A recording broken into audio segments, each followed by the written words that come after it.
Oh, mga guys, oh. Oh. Mga bibi ko. Kailangan natin linisan dito sa area nila kasi makalat na. Makalat na mga guys. Tapos dito sa kulungan naman, kailangan nating hugasan din yung mga yero na nakapatong dyan, no?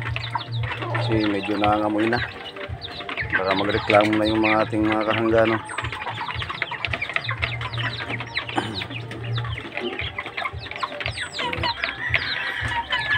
Lalaki na mga guys, oh.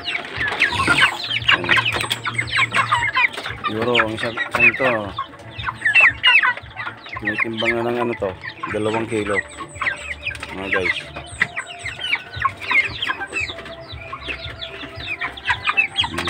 Kailangan nang mabenta na itong mga to kasi papalitan natin ng bago, lalo na ito mga guys, oh, lalaki. Oh, lalaki na.